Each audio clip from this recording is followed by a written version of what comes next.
nom du Père et du Fils et du Saint-Esprit. Amen. Aujourd'hui, nous célébrons le 28e dimanche du temps ordinaire de l'année liturgique C.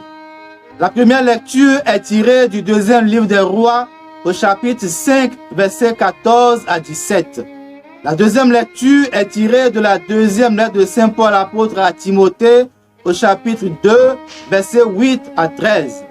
L'évangile est tiré de la péricope de Saint Luc, au chapitre 17, versets 11 à 19. Bien-aimés en Christ, être reconnaissant envers quelqu'un n'est pas seulement un signe de bonne éducation, c'est aussi un signe de considération envers ce dernier.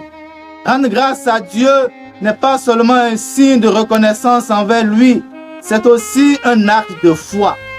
Voilà de quoi il s'agit en ce 28e dimanche du temps ordinaire de l'année liturgique C, où la première lecture et l'évangile s'accordent pour nous interpeller sur notre sens de reconnaissance. Dans la première lecture tirée du deuxième livre des Rois, le général syrien Naaman était lépreux. Il est un étranger, il ne connaissait pas le Dieu d'Israël. Il cherchait comment guérir de sa maladie. Finalement, par le biais du prophète Élisée, il retrouva la santé après s'être baigné 7 fois dans le Jourdain.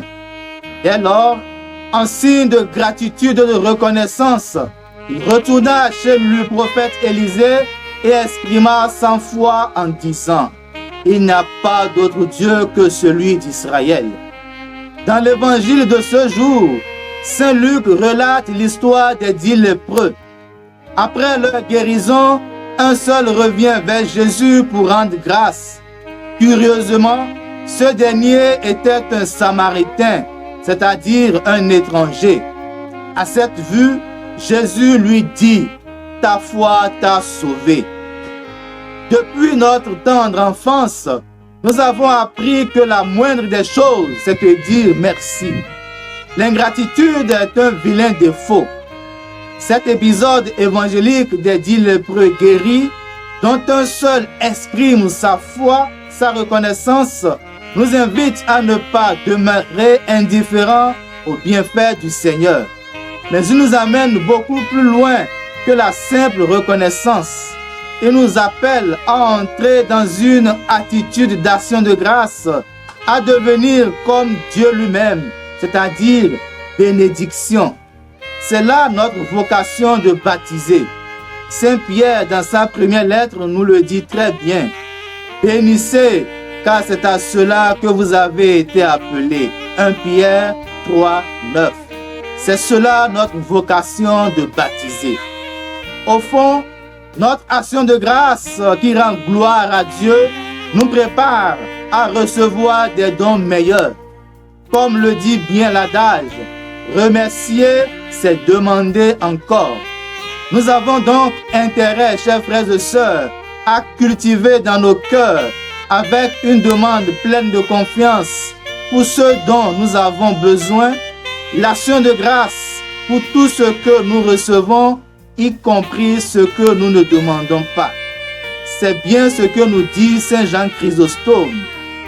Dieu nous fait plein de cadeaux que nous ignorons pour la plupart. C'est bien de cela qu'il s'agit dans la parole de Dieu de ce jour, ou plutôt c'est de cela qu'il s'agit, cette interpellation du Christ, avoir une relation personnelle, intime et permanente avec lui.